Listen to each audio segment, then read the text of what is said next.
Imagine standing on the shoreline in Milford, Connecticut. Salt air is sharp, and just offshore you see it. A small, tree-covered island, about a half-mile out.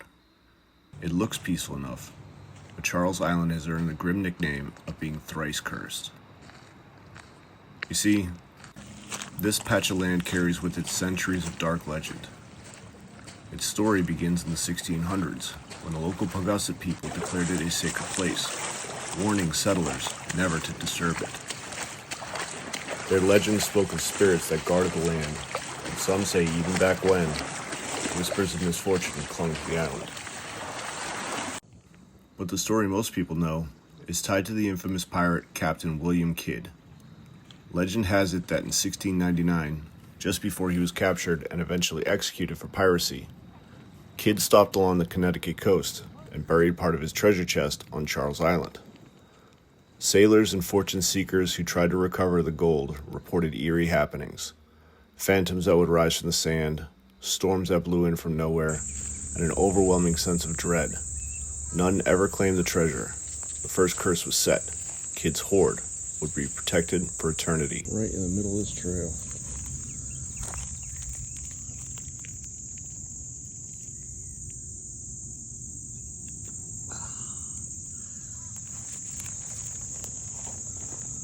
Looks like they tried to cover it up at some point, but there's a well here.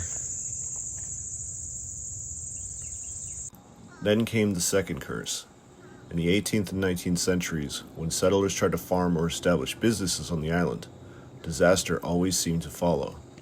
A tobacco plantation failed, fishermen abandoned their huts, and a resort built in the 1850s burned down after only a few years.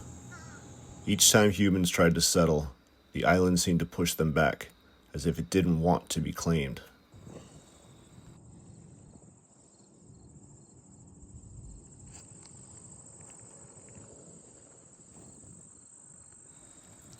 The third curse is tied to its geography. Charles Island is connected to the mainland by a tombolo, a narrow sandbar that only appears at low tide. At first glance, it's an inviting natural bridge, tempting curious explorers to make the half-mile walk. But once the tide begins to return, the waters rush in with startling speed, cutting off the path and stranding anyone still on the island.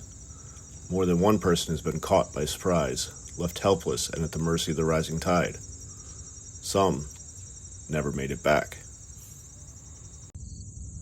Okay. I'm trying to decide if that's a bald eagle or an osprey.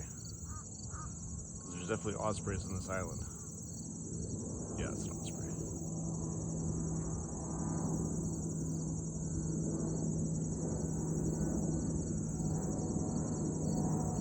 Yeah, I'll get a little closer. Now he's got quite the white head.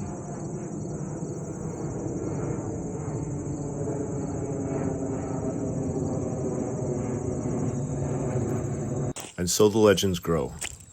Ghost stories tell of shadowy figures that drift along the shoreline at dusk, and strange lights that flicker among the trees when the moon is high. Paranormal investigators who braved the island at night claim they felt cold spots, heard disembodied whispers, and even caught the sound of clanking chains. Perhaps Captain Kidd himself, still guarding his treasure.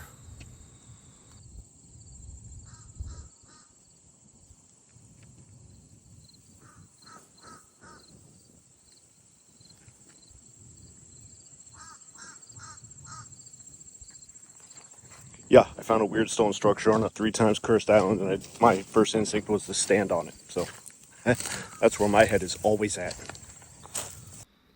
To this day, no one lives there. The island is part of a protected wildlife refuge, closed to the public during nesting season, but still, the stories remain. Some say if you dare to walk the sandbar when the tide is low, you can feel the island watching you, and maybe, just maybe, you'll hear the faint ring of pirate laughter carried on the wind. Charles Island may look like a quiet patch of land off the Connecticut coast, but its cursed reputation is alive and well, a reminder that sometimes legends cling as tightly as the tide.